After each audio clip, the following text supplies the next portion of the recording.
तो चलिए स्टूडेंट, लेकर आया हूँ एक और इंटरेस्टिंग वीडियो जिसके अंदर हम जो है पूरे कोर्स का रिवीजन करने वाले हैं। एंड जैसा कि आपको पता है कि अब कुछ ही टाइम रह गया है हमारे मेन एग्जामिनेशन के अंदर, फैब के अंदर सीबीएसई बोर्ड के स्टूडेंट्स के एग्ज़ाम जो है वो शेड्यूल्ड हैं। और आई होप कि काफ़ी सारे स्कूलों के अंदर इस टाइम पर प्री बोर्ड्स जो हैं वो स्टार्ट हो रहे हैं या फिर होने वाले हैं। तो ये जो टाइम है ये आता है हमारा कंप्लीट कोर्स के रिवीजन का, और इसी कंप्लीट कोर्स के रिवीजन को मैं करवाने के लिए लेकर के आया हूँ एमसीक्यू फॉर्मेट के अंदर क्वेश्चन, जिसके अंदर आपको मल्टीपल टाइप क्वेश्चंस मिलेंगे और वो क्वेश्चंस जो रहेंगे वो कंप्लीट कोर्स को आपको कवर करेंगे। बात कर रहा हूँ मैं सब्जेक्ट साइंस की। तो क्या कुछ करने वाले हैं इस वीडियो के अंदर, सबसे पहले मैं इंट्रोडक्शन दे देता हूँ। My name is Himanshu Sharma from STC4U, और यहाँ पर हम क्लास 10th साइंस सब्जेक्ट का कंप्लीट कोर्स का रिवीजन करने वाले हैं एमसीक्यू फॉर्मेट के अंदर। किस तरीके से रिवीजन करवाऊंगा ये मैं पहले बता देता हूँ। यहाँ पर आप देख रहे हैं स्क्रीन के ऊपर की आपके सामने मल्टीपल क्वेश्चंस की फॉर्म में काफ़ी सारे क्वेश्चंस जो हैं वो गिवन हैं, और ये जो क्वेश्चंस है इनके सामने चार ऑप्शंस आपको दे रखे हैं। ठीक है, तो मैं क्वेश्चन रीड करूंगा, क्वेश्चन के बाद में आपके पास में 4 ऑप्शन रहेंगे। आपको कुछ टाइम दिया जाएगा जिसके अंदर पहले आपको खुद से क्वेश्चन को अटेम्प्ट करने के लिए ट्राई करना है, और अगर आपको नहीं आंसर आता है तो फिर मैं इसको एक 1 बाय 1 जो है हर एक क्वेश्चन को एक्सप्लेन करूंगा। ठीक है, तो चलिए स्टार्ट करते हैं। वीडियो काफ़ी इंटरेस्टिंग रहने वाली है। क्वेश्चन मैं रीड करूंगा, इसका हिंदी में मीनिंग बताऊंगा, ऑप्शंस आपके सामने हैं, पहले खुद से ट्राई करना और फिर जो है मेरा एक्सप्लेनेशन सुनना। आप वीडियो को पॉज करके भी देख सकते हैं, ठीक है, बट फेयरली आपको सबसे पहले खुद से ट्राई करना है, फिर आगे बढ़ना है। ठीक है, नाउ स्टार्ट करते हैं क्वेश्चन नंबर 1 से। क्वेश्चन नंबर 1 हमारा है जिसमें पूछा है कि the xylem of plant is responsible for. Plant का जो जाइलम है उसको किस काम के लिए रेस्पॉन्सिबल आपका माना गया है। ऑप्शंस ए, ऑप्शंस में ए ऑप्शन है transport of water, option B है transport of food, option C है transport of amino acids, and option D है ट्रांसपोर्ट ऑफ ऑक्सीजन। तो चलिए जल्दी से देखिए कि कौन सा आंसर जो होगा इसका करेक्ट ऑप्शन होगा। ठीक है, option A, B, C, D, कौन सा आपका आंसर होगा जो करेक्ट होगा, जल्दी से। चलिए अब हम बात करते हैं। अगर देखो बेटा, अगर हम बात करें ऑप्शन डी की ट्रांसपोर्ट ऑफ ऑक्सीजन, तो आपको पता होगा कि स्टोमेटल पोर्स होते हैं। स्टोमेटा जो है लीव्स के अंदर छोटे छोटे होल्स को कहा जाता है जहां से प्लांट गैसियस एक्सचेंज करता है। तो ऑप्शन डी तो है स्टोमेटल पोर्स के लिए। देन अगर हम बात करें ट्रांसपोर्ट ऑफ फूड की, तो बेटा आपको ये भी ध्यान में रखना है कि फूड को ट्रांसपोर्ट करता है, फूड एंड मिनरल का ट्रांसपोर्ट करता है आपका फैलम। तो ऑप्शन अल्टीमेटली कौन सा हो जाएगा, ऑप्शन हो जाएगा आपका option number A, transport of water. तो रेस्पॉन्सिबल किसके लिए माना गया है आपका, ट्रांसपोर्ट ऑफ वाटर के लिए। इसको हम मार्क कर लेते हैं। देन हम बढ़ते हैं क्वेश्चन नंबर 9 के लिए। आपको एक थोड़ा सा इनकन्वीनियंट लगेगा, बट मैं पहले लेफ्ट साइड के क्वेश्चन करवा रहा हूँ, फिर आपका जो है राइट साइड के क्वेश्चंस में आपको करवा रहा हूँ। ठीक है, तो क्वेश्चन नंबर 9 है, इसके अंदर पूछा है कि the ability of metals to be drawn into thin wire is known as. Metal की उस एबिलिटी को क्या कहा जाता है जिसमें किसी भी मेटल को हम वायर के अंदर कन्वर्ट करते हैं, उस एबिलिटी को क्या कहा जाता है। ऑप्शंस में है आपके पास में डक्टिलिटी, ऑप्शन बी है मैलिएबिलिटी, ऑप्शन सी है सोनोरसी, एंड डी ऑप्शन है कंडक्टिविटी। ठीक है, तो इनमें से आप जल्दी से अटेम्प्ट करने की कोशिश करें।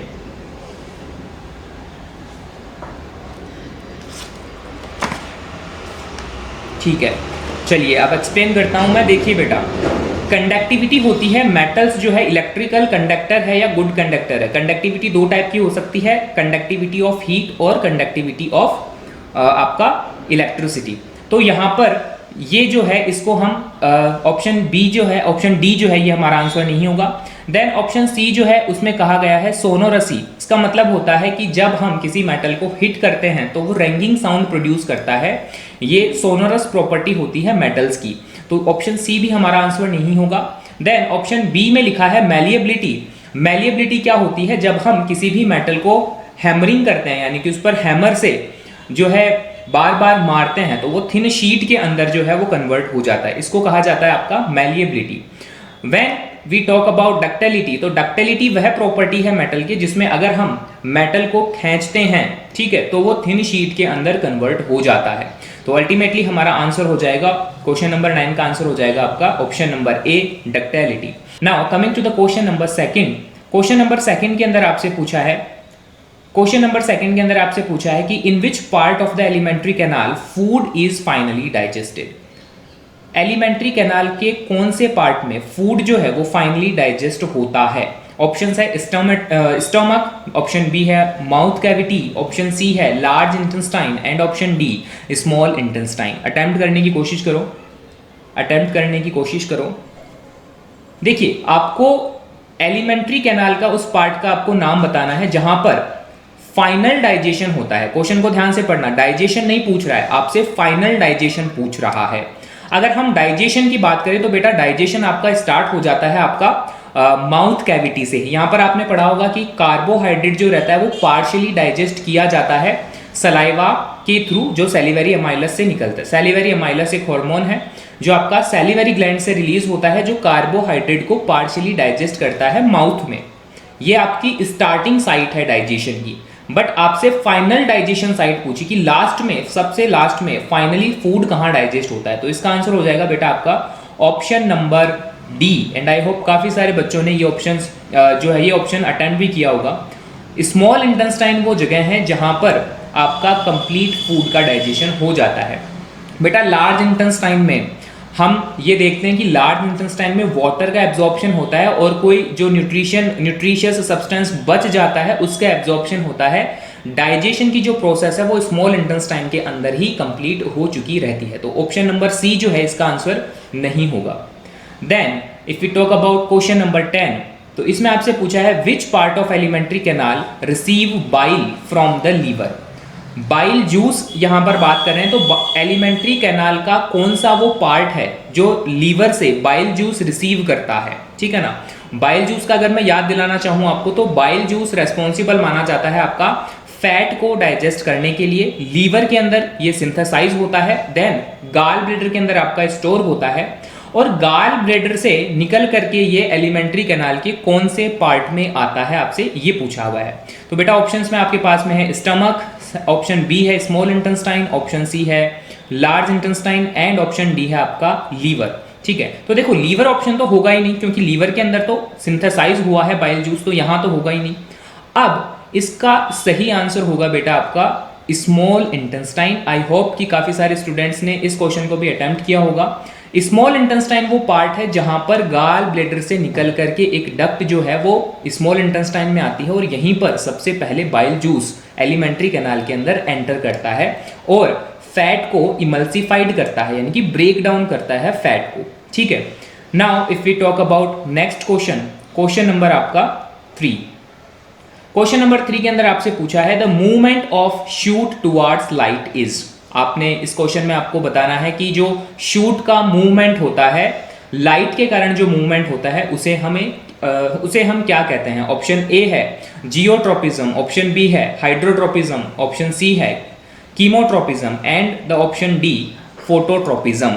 थोड़ा सा याद में दिला देता हूं आपको, जब हमने प्लांट्स के अंदर कंट्रोल एंड कोऑर्डिनेशन पढ़ा था तो उसके अंदर हमें बताया गया कि प्लांट 2 टाइप के मूवमेंट हमें शो करते हैं। एक तो होता है आपका नेस्टिक मूवमेंट और दूसरा होता है आपका ट्रॉपिक मूवमेंट। तो इस वाले टॉपिक से क्वेश्चन है ट्रॉपिक मूवमेंट और नेस्टिक मूवमेंट के अंदर। यहां पर आपको यह बताना है कि जो जब स्टेमुली लाइट होती है, स्टेमुली का मतलब जो प्रभावित करती है मूवमेंट को, तो जब स्टेमुली लाइट होती है सनलाइट, तो उस टाइम पर कौन सा ट्रॉपिक मूवमेंट किया जाता है। तो बेटा आई होप कि आपने इस क्वेश्चन को अटेम्प्ट किया होगा इतनी देर में। इसका आंसर होगा फोटोट्रोपिज्म। फोटो से ही याद रख सकते हो, फोटो का मतलब होता है लाइट, सनलाइट से जुड़ी हुई चीज है ये। तो फोटोट्रोपिज्म उस मूवमेंट का नाम होता है जो कि शूट को लाइट की तरफ बेंड कर देता है। एनसीईआरटी में एक सुंदर सी पिक्चर भी है इसके ऊपर कि जो शूट सिस्टम है वो टुवर्ड्स द लाइट बेंड होता है, इसको बोला जाता है आपका phototropism. Then coming to the next question, अगला क्वेश्चन आपका है क्वेश्चन नंबर 11। इसमें पूछा है the gap between 2 neuron is called. 2 neuron के बीच में जो गैप होता है उसे क्या कहा जाता है। थोड़ा सा याद दिलवा देता हूं मैं, न्यूरॉन सेल्स की बात हो रही है। ये सेल आपका रेस्पॉन्सिबल है इलेक्ट्रिकल इम्पल्स को एक जगह से दूसरी जगह ले जाने के लिए। ब्रेन के अंदर जो है फंक्शनिंग, ब्रेन की फंक्शनिंग जब हम पढ़ रहे थे, CNS सेंट्रल नर्वस सिस्टम जब हम पढ़ रहे थे तो उस टाइम पर न्यूरॉन्स के बारे में पढ़ा था। इसका स्ट्रक्चर भी काफी इंपॉर्टेंट है, ये डायग्राम भी आप एनसीईआरटी से कवर करना। बट अभी हमारा क्वेश्चन ये है कि जो 2 न्यूरॉन्स होते हैं उनके बीच में जो गैप प्रेजेंट होता है उसे क्या कहा जाता है? बेटा बहुत ही इंपॉर्टेंट क्वेश्चन है, PYQ क्वेश्चंस में से है ये, पहले भी क्वेश्चन पूछा जा चुका है। आंसर होगा इसका ऑप्शन नंबर बी, साइनेप्स। ठीक है, अगर हम अदर ऑप्शंस की बात करें तो यहाँ पर लिखा हुआ है डेंड्राइट। बेटा डेंड्राइट जो है वो टिप्स होती हैं, अगर मैं मानूं कि ये आपका सेल बॉडी है, उसके ऊपर डेंड्राइट्स लगी हुई रहती हैं, इनको बोलते हैं हम डेंड्राइट्स। उसके बाद में एक आपका लास्ट में है सी ऑप्शन है न्यूरॉन्स, तो न्यूरॉन्स तो इस कंप्लीट स्ट्रक्चर को बोलते हैं न्यूरॉन।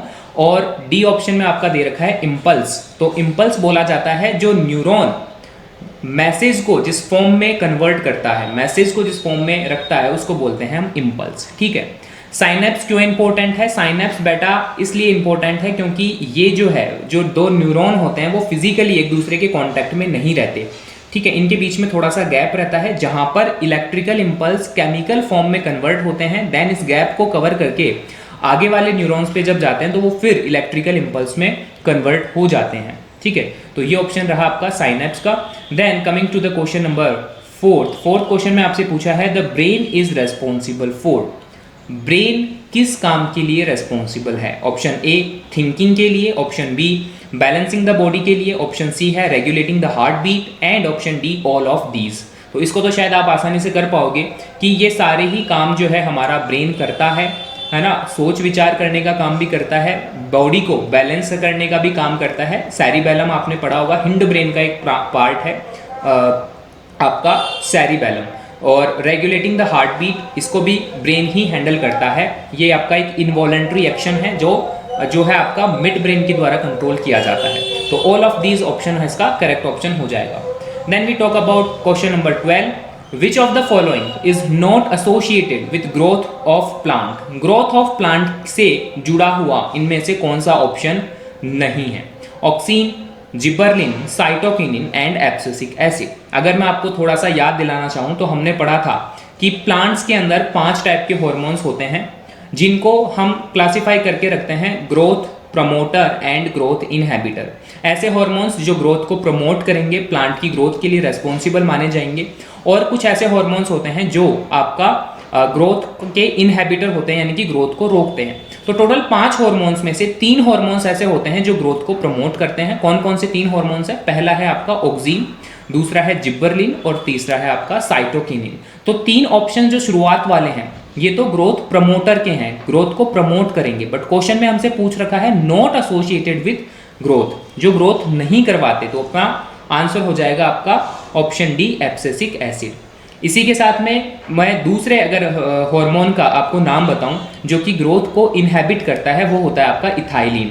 तो टोटल 5 हार्मोन है, oxygen, gibberellin, cytokinin, abscisic acid and the last one ethylene. इनमें से इथाइलिन और एब्सिसिक एसिड ये दो तो ग्रोथ को रोकते हैं, और शुरुआत वाले जो 3 होते हैं वो ग्रोथ को प्रमोट करने के काम में आते हैं। ठीक है, now coming to the question number आपका 5th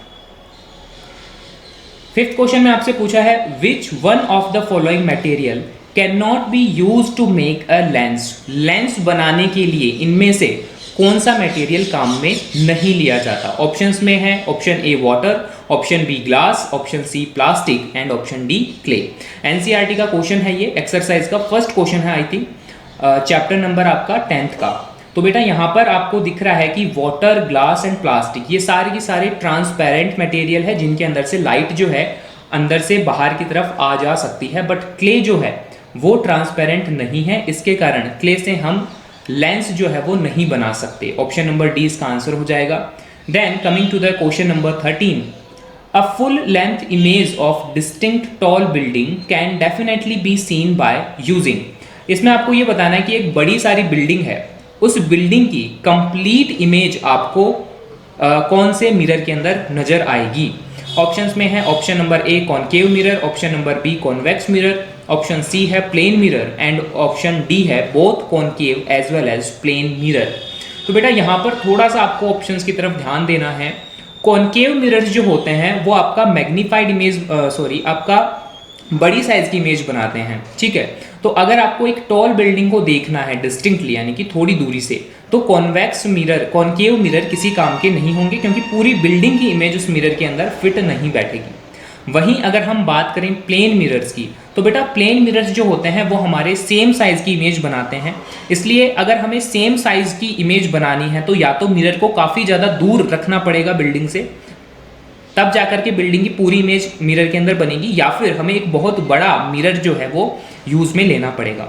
तो मोस्ट कन्वीनियंट ऑप्शन होगा आपका option number B, convex mirror, because we know that कि कॉन्वेक्स मिरर जो है वो लार्जर फील्ड ऑफ व्यू को कवर करता है और एक बड़े ऑब्जेक्ट की छोटी इमेज हमें बना करके देता है, और वो भी इरेक्ट पोजीशन में बना करके देता है। ठीक है, तो इसलिए हमारा ऑप्शन हो जाएगा option number B, a convex mirror that is also used as a rear view mirrors in vehicles. ठीक है, now coming to the next question, question number 6। Sixth question में आपसे पूछा है the law of reflection holds good for. जो laws of reflection हम पढ़ते हैं, कौन कौन से लॉज हैं, इसमें दो स्टेटमेंट है, दोनों स्टेटमेंट में एक बार आपको बोल देता हूं। पहला स्टेटमेंट हम पढ़ते हैं angle I equal to angle R, ये फर्स्ट स्टेटमेंट है, angle of incidence is always equal to angle of reflection. और सेकंड स्टेटमेंट हमें पढ़ाया जाता है the incident ray, the normal and the reflected ray all lie in the same plane at the point of incidence. तो ये दोनों जो rules हैं, जो दोनों लॉ है, वो किसके लिए अप्लीकेबल है? प्लेन मिरर्स के लिए केवल अप्लीकेबल है, स्फेरिकल मिरर्स के लिए अप्लीकेबल है, या फिर दोनों के लिए अप्लीकेबल है, या फिर किसी के लिए भी अप्लीकेबल नहीं है? तो बेटा ये जो है इसमें ध्यान से देखना कि जो लॉज ऑफ रिफ्लेक्शन है वो both A and B, spherical mirrors पर भी काम करेंगे और प्लेन मिरर पे भी काम करेंगे। तो ऑप्शन सी जो है इसका करेक्ट आंसर हो जाएगा। Then we talked about question number 14, which of the following does not represent electric power in a circuit? Electric power का कौन सा इनमें से करेक्ट फॉर्मूला नहीं है? तो बेटा आपको यहां पर ध्यान रखना है कि जो पावर होती है उसका जनरल फॉर्मूला तो होता है VI, ठीक है, VI, potential difference into current. अब यहां से अगर हम इसी फॉर्मूले में ओम्स लॉ लगाएं तो यहां पर ओम्स लॉ क्या कहता है? V equal to IR। तो यहां से हम V की वैल्यू IR रख दें तो एक फॉर्मूला बन जाएगा हमारा I स्क्वायर R। अगर हम यहाँ पर I के लिए अगर फॉर्मूला रखेंगे तो ये हो जाएगा आपका V अपॉन R, तो एक और फॉर्मूला आपका बन जाएगा V स्क्वायर अपॉन R। ठीक है, तो इसका मतलब है कि ऑप्शन डी जो है करेक्ट फॉर्मूला बना रहा है, ऑप्शन सी भी करेक्ट फॉर्मूला बना रहा है और ऑप्शन ए भी करेक्ट फॉर्मूला बना रहा है। बट यहाँ पर आपसे पूछा है कि not represent the electric power, तो ऑप्शन बी जो है वो आपका आंसर हो जाएगा IR स्क्वायर। ये भी शायद बेटा आपका NCERT से ही लिया हुआ क्वेश्चन है। Then we talked about question number 7। Question number 7 के अंदर आपसे पूछा है the resistivity does not change if. Resistivity जो है वो चेंज नहीं होगी अगर इनमें से काम जो है वो कौन सा होगा? बेटा यहाँ पर बहुत ज़्यादा ध्यान देना कि यहाँ पर क्वेश्चन में रेजिस्टेंस नहीं लिखा हुआ है, यहाँ पर लिखी हुई है आपकी रजिस्टिविटी। तो आपको रजिस्टिविटी के लिए बताना है कि इनमें से कौन सा स्टेटमेंट जो है वो सही नहीं है। सबसे पहले मैं आपको बात कर लेता हूँ कि रेजिस्टेंस कौन कौन से फैक्टर्स पर डिपेंडेंट है। तो बेटा रेजिस्टेंस के लिए तो हम 4 चीज़ें पढ़ते हैं। Resistance length of the conductor पे डिपेंडेंट है, cross sectional area of the wire पे डिपेंडेंट है, then nature of the material पर डिपेंडेंट है और आपका टेम्परेचर पर डिपेंडेंट है। बट जब हम रेजिस्टिविटी की बात करते हैं तो रेजिस्टिविटी केवल और केवल नेचर ऑफ मटेरियल पर ही डिपेंडेंट होती है। ठीक है, नेचर ऑफ मटेरियल पर ही डिपेंडेंट होती है। तो इसके अकॉर्डिंग हमारा आंसर जो है वो हो जाएगा कि नहीं है। तो इसके अंदर आपका आंसर हो जाएगा कि मटेरियल पर material and temperature, the shape of the resistance is changed, the temperature is changed and material. अच्छा, इसमें आपका लिखा हुआ है resistivity does not change if. Resistivity change नहीं होगी अगर इनमें से कौन सी चीज चेंज होती है तो यहाँ पर देखो रेजिस्टिविटी मटेरियल पर तो डिपेंड करती है, यानी कि अगर ऑप्शन ए अगर चेंज होगा तो रेजिस्टिविटी चेंज हो जाएगी। ठीक इसी तरीके से ऑप्शन डी के अंदर भी मटेरियल शब्द आ रहा है, तो मटेरियल अगर चेंज होगा तो रेजिस्टिविटी चेंज हो जाएगी। अगर रेजिस्टेंस का टेम्परेचर चेंज होगा तो भी रेजिस्टिविटी चेंज हो जाएगी। बट अगर रेजिस्टेंस का आपका जो कंडक्टर है उसका शेप अगर चेंज होगा तो रेजिस्टिविटी चेंज नहीं होगी। तो इसका ऑप्शन नंबर सी जो है वो करेक्ट आंसर हो जाएगा। Then coming to the next question, अगले क्वेश्चन में आपसे बोल रखा है क्वेश्चन नंबर 15।